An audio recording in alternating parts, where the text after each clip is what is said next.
I enjoy Rome Total War, but there's certainly more factions that I would also love to have seen, for either historical reasons or to fill in the map a little bit more. Here are 5 that could have fit nicely into the game, but never did. Now, we do have some basic ground rules. It must still feel like Rome Total War, especially in terms of factions. Gauls and Germans being united, for example, is a classical feel of the game, and so I will try to continue with that theme wherever possible. And I am also refusing to break up nations too much, especially the Greek city-states, otherwise it would be far too obvious and easy. Sparta, Syracuse, Rhodes, for example, that's too easy. Let's begin in 5th place, and I have gone for Epirus, who would hold the rebel settlement of Apollonia. This faction is here mostly for historical reasons. However, it is so low on this list as I doubt it would work from a gameplay perspective.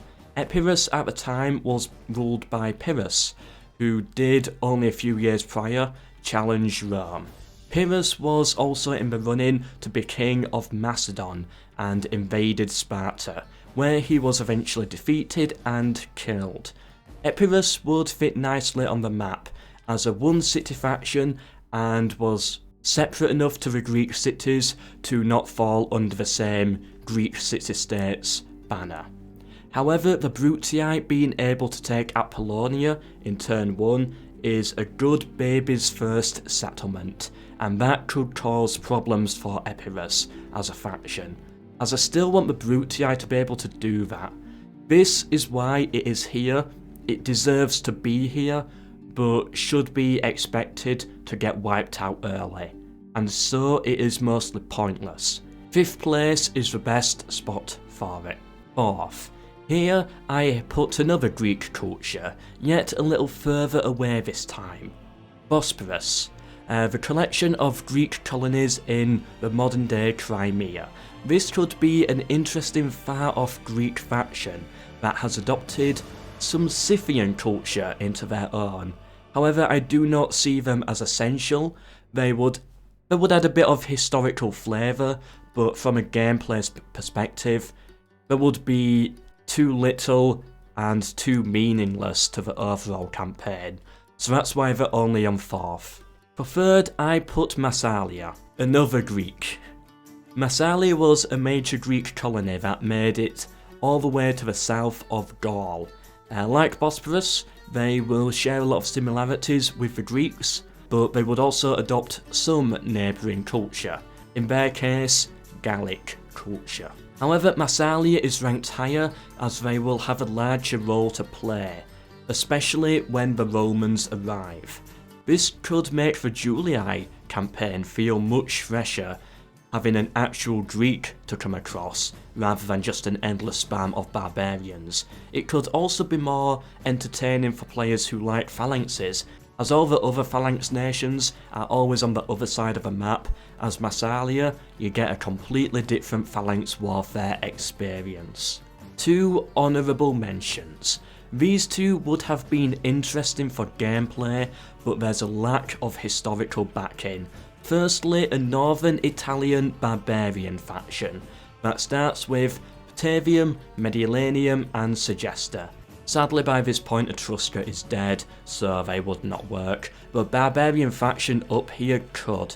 Sadly though, there is no one name that I could find that could cover or unite them, so they did not make it onto this list.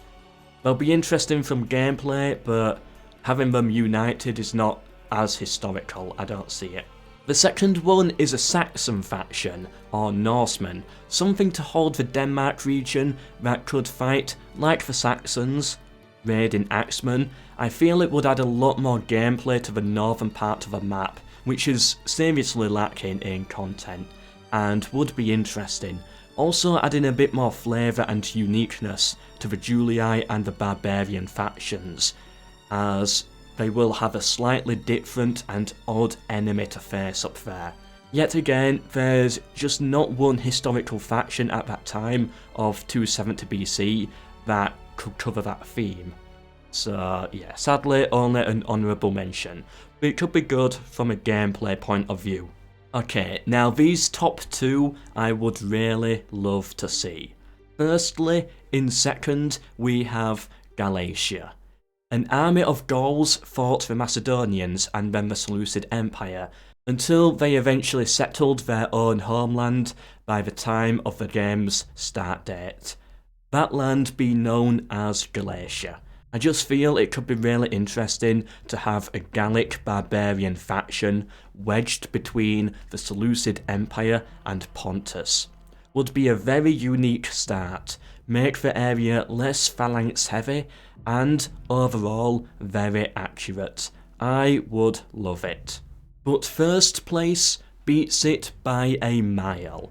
For those familiar with my channel a while back, where we looked into cut content from Rome Total War, there was meant to be another faction in the game. But this one got cut before the game released. Illyria. I made a whole series looking into this if anyone is interested in that, but essentially Illyria would be another culture faction like the Gauls or the Greek city-states, and would control the two settlements between the Adriatic and the Dacians. Illyria would be a Greek faction that has adopted a bit of barbarian culture into their armies, like Thrace and their roster. They would specialise in javelinmen.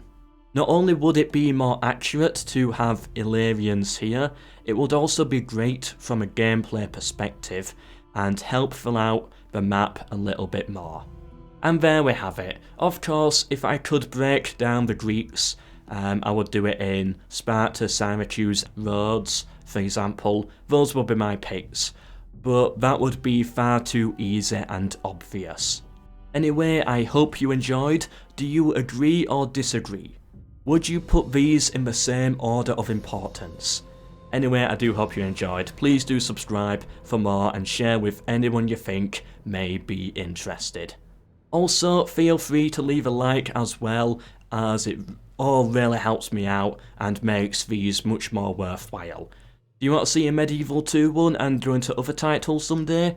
I will be happy to, if there's clear demand for it. Until the next one, goodbye.